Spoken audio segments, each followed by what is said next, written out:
What's up, my little spirits? We are back with another video, and today we are going to be discussing Blackpink's second album, miraculously not called the second album. We are finally getting some effort out of YG Entertainment, and I am here for it. So before I get into things, I just wanted to remind everyone that these are just my own personal thoughts. Music is subjective, and we all have our own opinions, so these are my opinions. Nothing here is definitive. My opinions can change over time, so if I say anything you disagree with, I am sorry. Please don't be mad at me. If you have any other thoughts compared to what I say in this video, feel free to comment them down below, and I look forward to seeing what you guys think. But anyways, after nearly 2 years exactly, we have finally gotten another album from Blackpink, if you want to call it that, because personally I think an album should have at least 10 tracks, but I will talk about that in a little bit. But yeah, before I waste any more time, let's get into the track list. So starting off, the first track on this album is Pink Venom.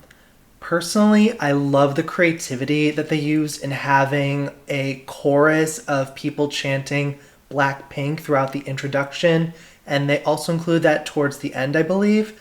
And I think that this was such a great song for both Jennie and Lisa. In both the first and the second verses, they go in so hard and it's awesome. I do hate though how after the first verse, when I was really getting into the song, the pre-chorus came in and both the key and the melody had a drastic change that I just wasn't prepared for. And over time, after listening to everything a few times, it's definitely softened up a bit, but I'm still not the biggest fan of that. And what really makes me upset is because, in my opinion, Blackpink has some of the best pre-choruses in all of K-pop, but this felt so underwhelming. And then as we get into the chorus itself, I'm generally not a fan of anti-drops, and this just really solidified that within the song. It felt very underwhelming. And I appreciate the mentality of wanting to subvert expectations, but I hate how the rhyme scheme during the end of the chorus goes from an A-B-C-C scheme to an A-B-C-D scheme. And I will include the song right now so that way you guys can tell, as long as copyright doesn't take this video down.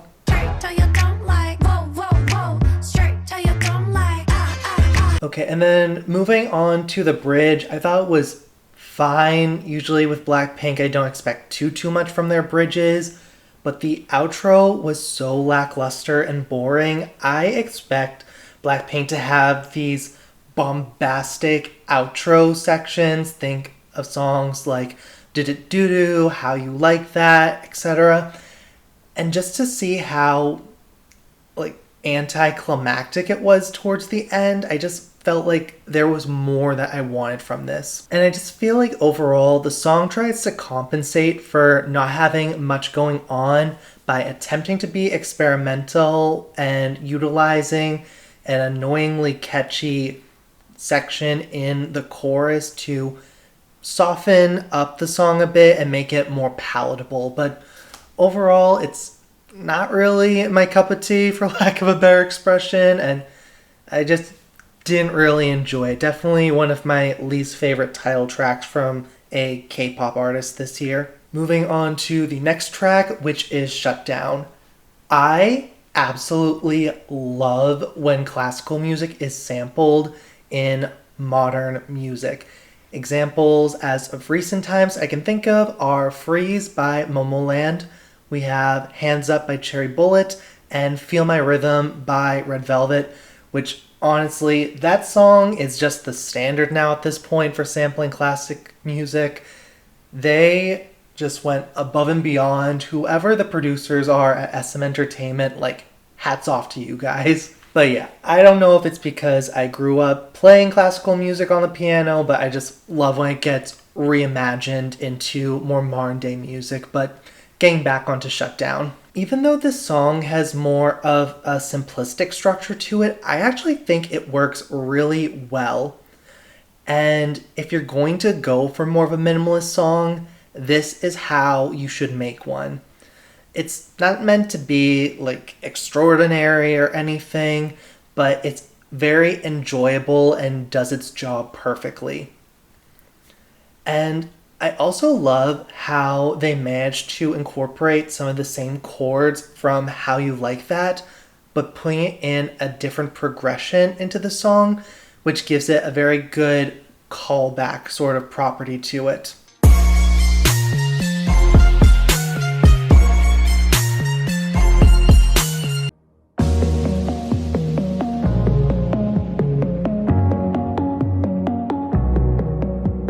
And then the next track on the album is Type of Girl. Similar to Shut Down with chords from How You Like That, this song pulls from chords from both Pretty Savage and Money, which is one of Lisa's solo songs.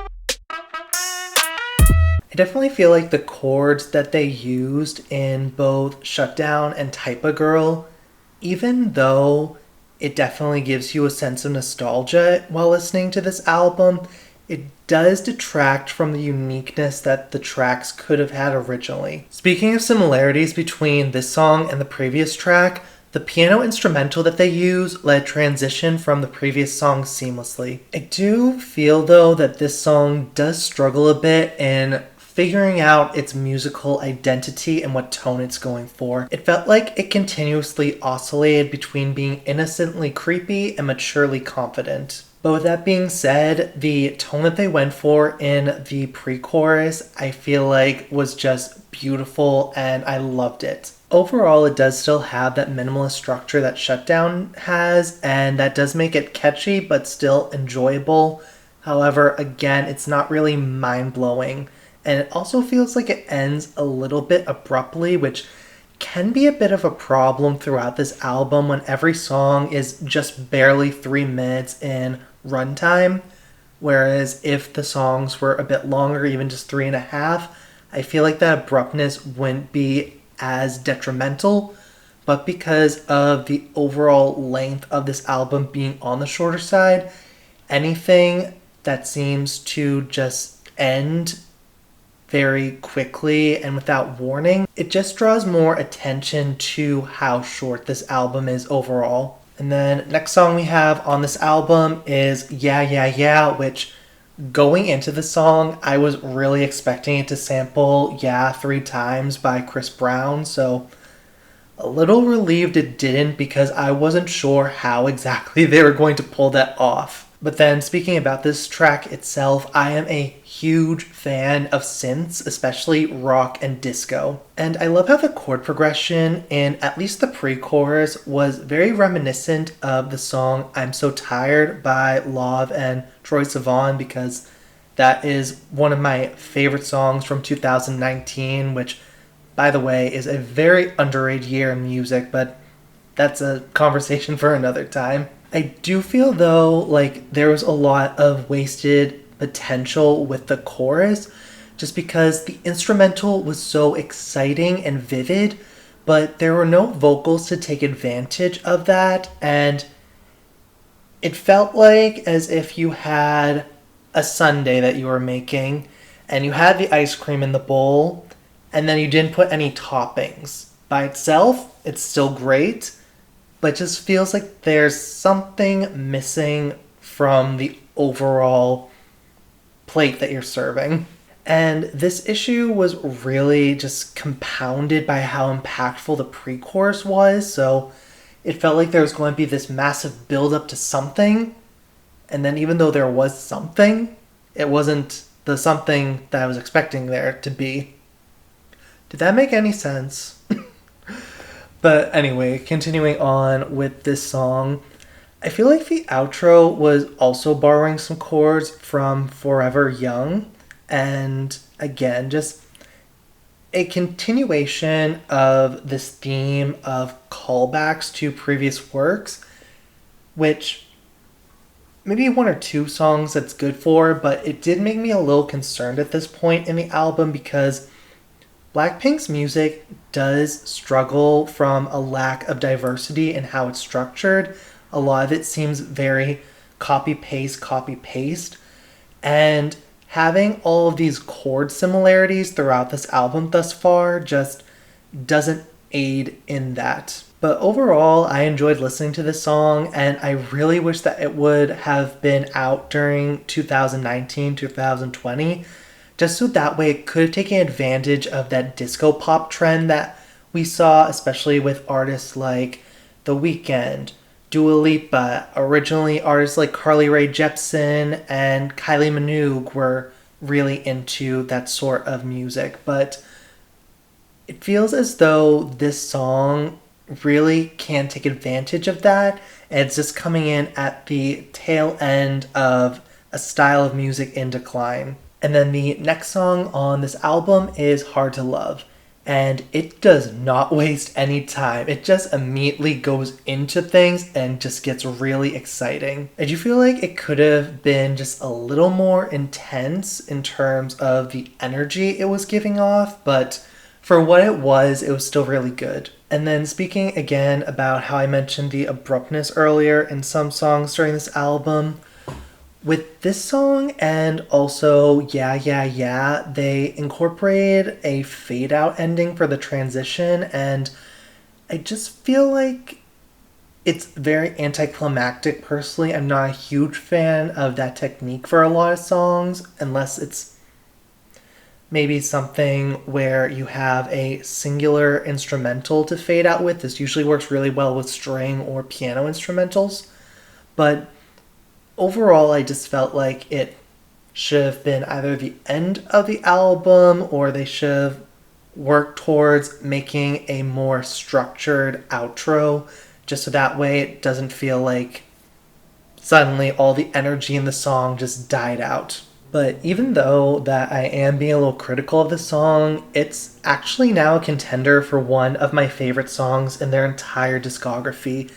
And it really sucks in my opinion that it's a Rosé solo, just because either A, I would have preferred for all of the girls to be able to shine on it, even if Rosé took the lead with the vocals, or B, I would have preferred that this would have gone on Rosé's solo album, because I think first of all, it would have gone very well with On the Ground and Gone. Second of all, I don't count an album that's only 2 songs and 2 instrumentals as an album. So, again, YG needs to stop giving us crumbs and actually give us some music when they have comebacks. But yeah, no, I think that this song is just either a little out of place or could be tweaked to fit the just overall vibe of this album, but otherwise I do actually thoroughly enjoy it. And then next we have the Happiest Girl, and anyone who knows anything about me knows that I love ballads, and this gorgeous song gives me the same vibes as songs like Good Enough by Little Mix, and I am just living for it. I do feel like it is a missed opportunity still though, just because Blackpink actually has some really nice vocal harmonies, but they just barely utilize them in their discography. And this song would have been such a great opportunity that they failed to capitalize off of to demonstrate said harmonies. And because the group isn't doing so, it's just keeping this gap between them and their peers. And this brings me to a talking point that I wanted to make an entirely separate video on, but I think now's a good time to bring it up, and that's the vocal structure of a group. So when I'm referring to that, think of building a house. And to do so, you need multiple parts for the house, and you need to put them all together. For the foundation of the house, this is where we have the vocalist that's going to take the lead in harmonies. Their voice is going to be at the center, and everyone else is going to basically conform around them. And in order to better demonstrate this structure, I'm actually going to be using Red Velvet as an example. Wendy, I know, surprising, is that core, that center of this structure. Her voice is the clearest and she has the best technique. However, one place where she struggles with is consistency.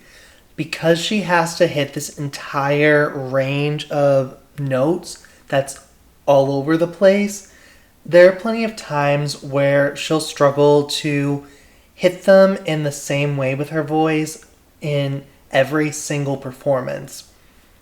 That's where we get Joy. Joy is like the support beams to the house. She's the one that, even though she doesn't have the greatest technique in the world, she's the most consistent of the group when it comes to singing. If you listen to their performances prior to 2021, when SM Entertainment decided that all their groups, despite how capable they are of vocalists, are all going to lip sync, Joy's performances, specifically her vocal performances, they definitely come off as the most consistent throughout. Okay, and then the next thing that we need for our house is multiple floors. This is where Seulgi and Irene come into play.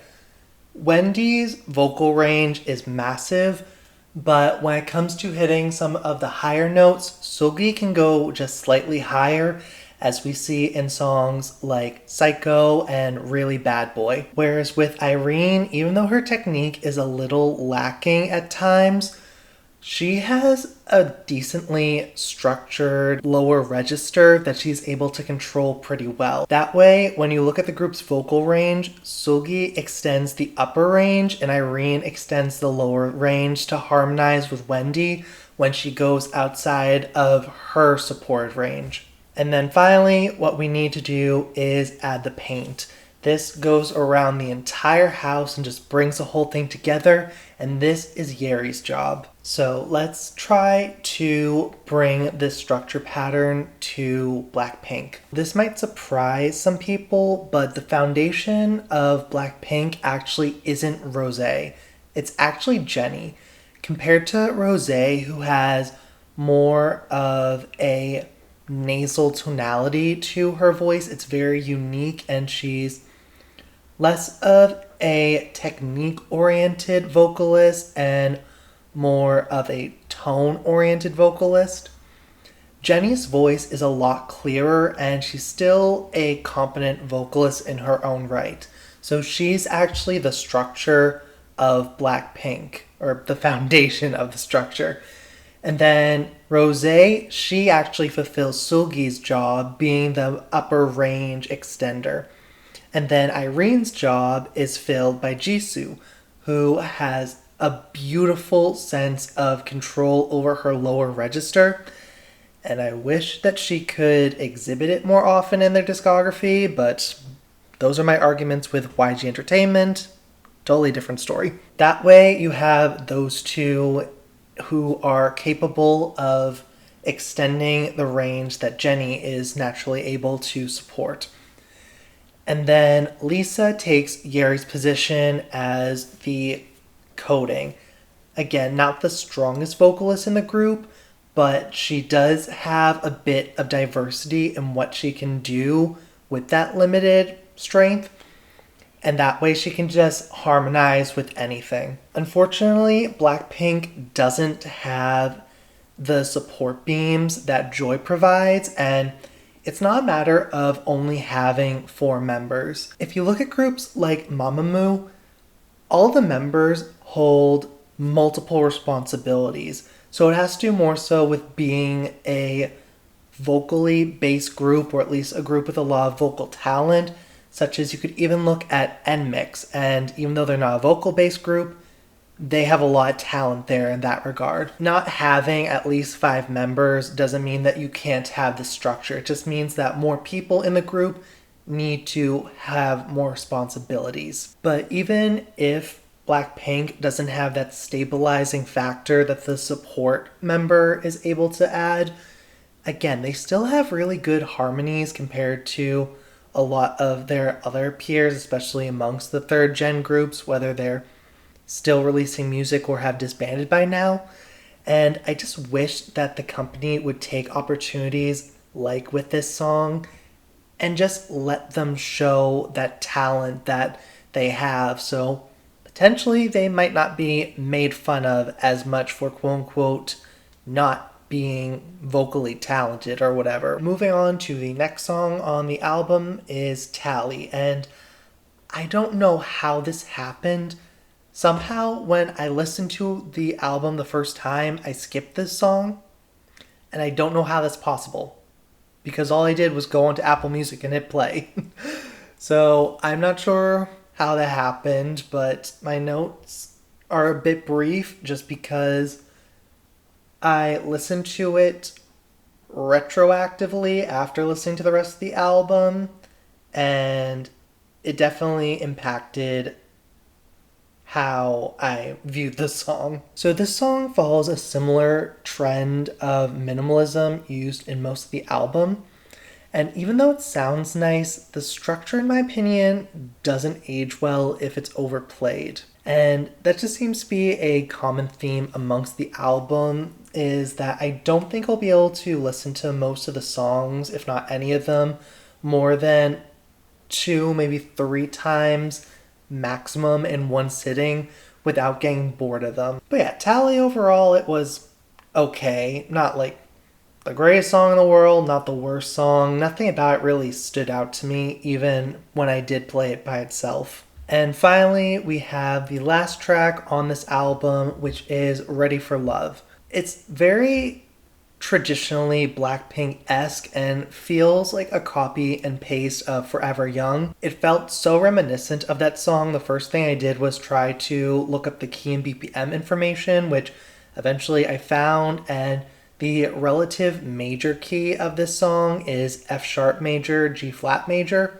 and Forever Young is E major, at least its relative key is. I think it's actually C sharp minor, but I could be wrong on that. And then for BPMs, Ready for Love is 108, whereas Forever Young is 110, so it's only off by 2. So that definitely didn't help in its case that I was trying to look for differences, and yet the composition of it in terms of both its relative key and its BPM are so characteristically similar to those of Forever Young.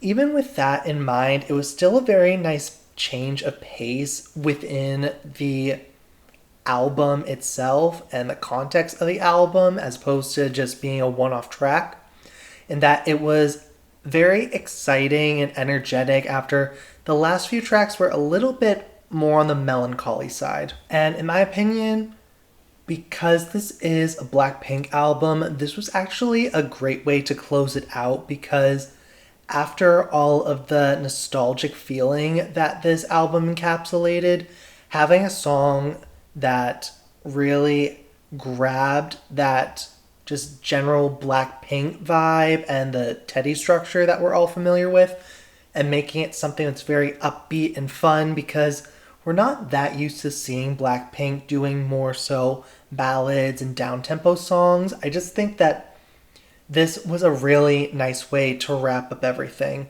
Now all we have to do is pretend that the video for it does not exist, because I'm going to stop myself there. And then I decided to try to give these songs ratings similar to what I did with the last 2 years of girl group songs between about 2019 and 2021. Speaking of which, my 2021 rankings for K-pop comebacks in general, and also my 2022 version, those will be coming out in December, so keep an eye out for those. I definitely procrastinated a bit in getting them completed, and the 2022 one is not complete yet because the year's not done. But continuing.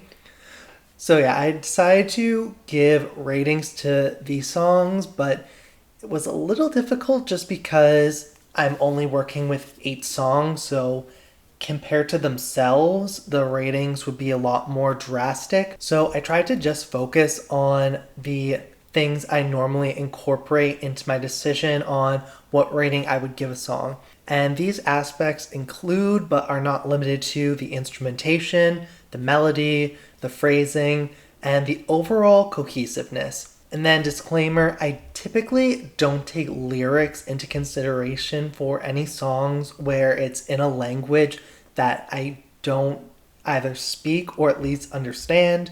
And unfortunately, Korean is one of those that falls into both categories. So I do take rhyme scheme into consideration at times, but it's not something that I heavily weigh, and I don't take lyrics into consideration. So if one of these songs has the most deep, personal, emotional meanings to them, I didn't understand them, I am too lazy to go out of my way to look up what the lyrics mean, so that does not get factored into my judgment for ratings. I am sorry, but here they are on the screen. Let me know how you would rate them, if any better, any worse, if it's about the same. Honestly, I can usually tell if I'm being overly critical or overly lenient in analyzing an album, and I actually feel like I was being really fair with this one. Blackpink is a group that you go to if you want something to make you feel good, if you want to feel like pumped up, energetic, confident. And I've said this before and I still stand by it, and that's Blackpink are the queens of girl boss music.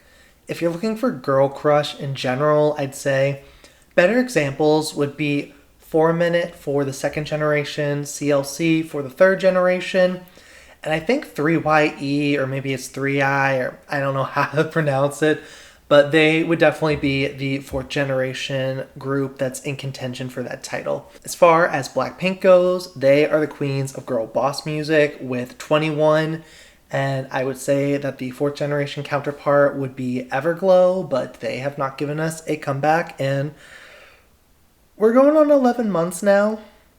I'm hoping it's not over 12 by the time that they give us a comeback, but we will see. Anyways, when it comes to Blackpink, I never expect anything revolutionary with this group. When it comes to their music, if it's all just copy-paste the same structure, that's more or less so what I would expect. And honestly, I wouldn't say I hated the album, but I got so bored of it so quickly just because the Teddy structure was alive and well in that album, and it just bored me to death, with the 3 exceptions being Ice Cream, Lovesick Girls, and You Never Know. But yeah, overall with Blackpink's discography, as much as I enjoy it, there's never that sense of I'm going to listen to something that I didn't expect, and the songs will age pretty badly for me if I listen to them too much. But with this album, I just found that it was so refreshing, and I was just shocked, like completely stunned by how much things have been changed up. Yes, you still have your typical Blackpink structures with songs like Pink Venom and Ready for Love, but then with songs like Shutdown, even though it was a little more on the minimalist side, similar to Whistle, it still didn't feel like I was listening to something that I had already heard from them. But as pleasantly surprised as I was, again, I'm still a little afraid that if I listen to the songs too much, I'm going to get bored of them very quickly. And as enjoyable as they were, nothing really stood out to me as being groundbreaking, even with the sample of classical music utilized in Shutdown compared to songs, especially Feel My Rhythm, which I am sorry, that song just like blew all expectations out of the water. But with Shutdown, I just didn't feel like, oh, this is so crazy, so out of this world that I need to listen to it 24/7 on loop. Blackpink's music still remains to be relatively safe compared to a lot of what their peers put out. Anyways, I'm going to wrap up this video with my final criticism, and it's that I feel like this album, again, was still just too short for my liking. I prefer for albums, especially if they're not going to have a deluxe or extended edition, to have at least 10 to 13 tracks. And personally, I think about 3.5 minutes is the perfect length for a track just because it feels like you're getting just enough. It's not going on for too long, but it also doesn't feel like it ends before it should. And with this album, we only got 8 tracks, so short by 2 of what I would expect. And a lot of the songs were averaging about only 3 minutes, leaving the runtime for the whole album at about only 25. So I feel like we were almost cheated in a sense out of a complete body of work. And it doesn't even help that Blackpink had nearly a 2-year hiatus between this and their last album as a group. You can't even use the excuse at that point of, oh, we just didn't have enough time, because it's not like they were putting out a bunch of mini albums in between. Yes, Rosé and Lisa had their solo debuts, but they both only had 2 tracks each per debut album, which isn't a lot, so it's definitely not something that requires a lot of time out of someone. So it just felt like we didn't get what I think we deserved from a Blackpink album. And the members have definitely mentioned in the past how annoying it can be when they want to perform more songs for the fans and they just don't have the songs to do so. And then another issue with having shorter albums, and this album experienced it a bit, is a lack of cohesiveness. When an album is on the shorter side, it does sometimes run the risk of feeling like instead of songs that were meant to be together, it was just 8 different tracks that sounded good and they all just got slotted into the album. I just really hope that YG Entertainment gives us more content within the next year than what we did get, because again, I don't want this album to age poorly and feel boring and then all of us are just trying to get more Blackpink music and it's just not happening. And now we are on a bit of a time crunch because Blackpink's 7th year anniversary is this upcoming August, meaning we have less than a year to get more music if they don't renew their contracts, which is very much up in the air. And the fact that this album was so retrospective and trying to provide nostalgia of Blackpink's previous eras, as well as the fact that they go on a world tour starting at the end of this month, I am starting to feel a little nervous that they are preparing to wrap up their tenure as idols and not renew their contracts. I don't want to see that happen. I'm hoping that doesn't happen. I was afraid it was going to happen to Twice, but it did, unfortunately. So ultimately, only time will tell, and I don't know. The answers are just up in the air at this point, but yeah, I do hope that we hear from Blackpink again sooner than later, and I hope that it's not bad news. So yeah, overall, this album I thought was surprising. It was good. It wasn't groundbreaking by any means, but I think it pretty much did what we expected and what it needed to for the time being. Anyways, those are my thoughts on this album. Feel free to let me know yours in the description and the comments. I'm the one that's going to be typing in the description, not you guys. But yeah, just remember that these are just my opinions, and again, they are subject to change. Nothing here is stated in fact. I am not pretending to be like Pitchfork and say that this album is horrible just for clicks, because I don't think it is, and that publisher is trash. So anyways, yeah, let me know what your thoughts were on this album. I have rambled far too much. I will see you guys next time, and peace out.